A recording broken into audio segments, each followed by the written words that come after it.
పూల కుండీలు కూడా అన్ని కింద పడేస్తున్నటువంటి పరిస్థితి క్లియర్గా గమనించవచ్చు. అంటే రేవంతి కుటుంబం రోడ్డు మీద పడడానికి, రేవతి చనిపోవడానికి, దాని తర్వాత హాస్పిటల్ బారిన పడడానికి కూడా అల్లు అర్జునే కారణం అని చెప్తా ఉన్నారు. లోపల తీవ్ర వాగ్వాదం జరుగుతున్నటువంటి దృశ్యాలు క్లియర్గా చూడవచ్చు. ఓన్లీ ఏఐసీకి సంబంధించినటువంటి వాళ్ళు ఫ్లెక్సీలు ప్లకార్డులు తీసుకొని వచ్చి నినాదాలు చేస్తున్నటువంటి క్రమంలో లోపల అల్లు అర్జున్కి సంబంధించినటువంటి వ్యక్తిగత సిబ్బందితో ఓన్లీ ఏఐసీకి సంబంధించినటువంటి విద్యార్థులకి గొడవ అయింది. సో ఇద్దరు ఒకరినొకరు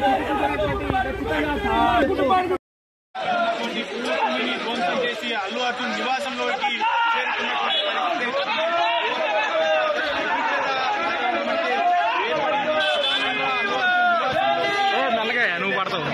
అటు సెక్యూరిటీ సిబ్బంది వాదించడంతో పెద్ద ఎత్తున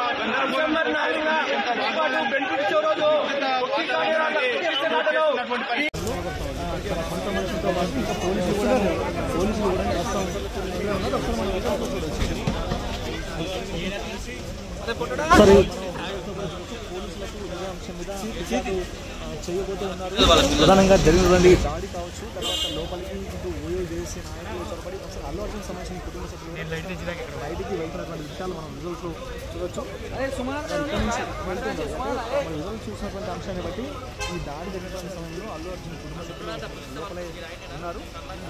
ఇదే సమయంలోనే ఈ ఓయో చేసి నాయకులు ఈ దాడికి యత్నించారు. ప్రధానంగా ఇంటి దూకి లోపలికి వెళ్లారు. మరోవైపు ఇంట్లో ఉండేటటువంటి పూల కుండీలను ధ్వంసం చేస్తున్నటువంటి సమయంలోనే బయటికి వెళ్తున్నారు.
మేము సంయమనం పాటించాల్సిన సమయం. మేము దేనికి రియాక్ట్ అవ్వకూడదు ప్రస్తుతం అవి చూసి. బట్ పోలీసులు వచ్చారు, వారిని తీసుకెళ్లారు, కేసు పెట్టారు. ఇవన్నీ ఇక్కడికి ఎవరైనా గొడవ చేయడానికి వస్తే పోలీసులు తీసుకువెళ్ళిపోవడం రెడీగానే ఉన్నారు. కనుక ఇటువంటి ఎవరు ఎంకరేజ్ చేయకూడదు.